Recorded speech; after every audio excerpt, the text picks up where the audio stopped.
Hello guys, this is Kunyang, your circle eye. So for today's video, nagdidilig ako ng halaman ni Lola. Kasi napaka-bored ko guys. OMG, wala dito yung aking lolo at lolo. Araw-araw na lang silang umalis. Iyan, aking namang pinakialaman yung kanyang mga halaman. Actually, ayaw niya nang dinidiligan ko yan. Kasi sabi niya, ang dami mong magdilig ng tubig. Nalulunod yung aking mga halaman. Kaya ayan, hindi ka na pwedeng magdilig, ako lang. Sana all ako lang. So, ayan, pinakialaman ko guys. At saka alam nyo ba, yung isda niya na alaga. Di ba, pinakita ko yun sa video dati. Pinakain ko guys ng marami. Napalitan ko ng tubig kasi magagalit sa akin yung lola ko. Kasi bawal yung pakainin ng marami. Pero alam niyo naman si Kunyang, trip-trip, binuhusan ko ng mas maraming pagkain. Sabi ko, ayan, magpakasawa ka, fishy, kasi wala dito si lola.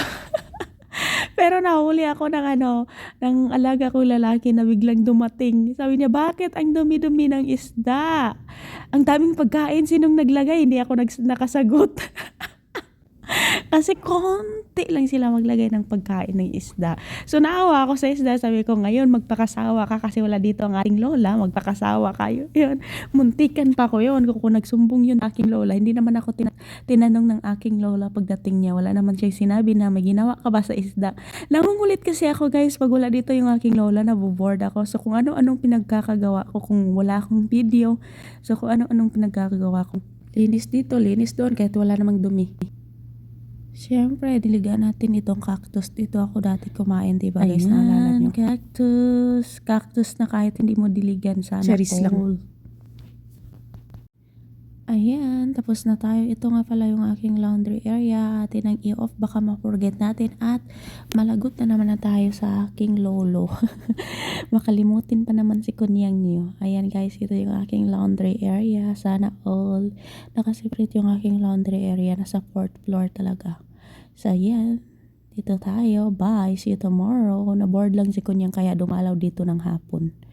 Diba? Yan, hello Saudi Arabia. Ay nako. Eto guys, enjoy the moment of Saudi Arabia. Charis. Ayan, dyan ako umakyat dati. Pero ngayon hindi ko na siya kayang akyatin guys kasi yun, nahihilo ako kasi takot ako sa matataas na akyatan. Kaya, alam niyo ba dati guys, nalulungkot ako pag nandito ako sa rooftop namin. Kasi nakikita ko puro bahay lang tapos ang taas-taas ng pader. Gabi yung lungkot ko pero ngayon ewan ko, napaka-peaceful para sa akin pag nandito ako sa rooftop tuwing hapon tapos nakikita ko yung mga bahay-bahay na walang katao-tao. Wala kang makikita ni isang tao dyan. Swerte mo lang kung may magpunta sa rooftop. Kaya hindi ako dati grabe nalulungkot ako. Pero ngayon hindi na ako nalulungkot guys. Parang ang gaan-gaan ang pakiramdam ko. Parang napaka-peaceful ng buhay ko. Charis! Akala mo naman kung ang nangyayari sa buhay niya, nabulol ka na kasi Kunyang. So, ayan. Ang daming mga paso-paso ng aking lola. Next video tayo, sapatos. So, ayan guys, pinuslit ko yung sapatos ng aking lola. Actually, ayaw niya yung ipalabas sa akin. Dito naman sa aking lolo at lola guys, hindi nila ako pinapayagan maglaba ng mga sapatos nila kasi yun, ayaw nila masyado na silang nang-aalipin ng tao. Masyadong haram. Haram daw sa tao na masyado nang aalipin. Napaka-religious ng aking lolo at lola. Alam nila yung das at saka dons in terms of Islam. So, napakaswerte talaga ni Kunyang. Actually, ninakaw ko lang yan siyang labhan kasi nga wala siya dito.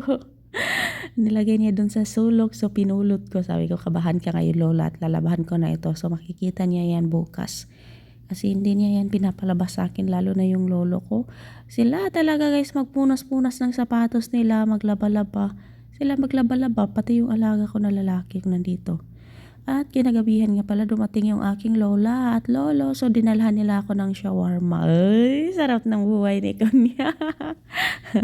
Sana all. Shawarma at binigyan niya ako ng Nescafe at saka coffee mate. Pero alam niyo naman mahilig sa milk tea. Kanyang dinagdagan niya yung coffee mate. Ayan, kape tayo guys ng madaling araw. Charis, mga 11:30 na ito dito nagkape ako. Kasi bagay yun siya partner sa shawarma para naman hindi bored. So ayan, after kong kumain, natulog na ako. Syempre, walang trabaho si Kunya kasi hindi na nagluto kasi yun. Na!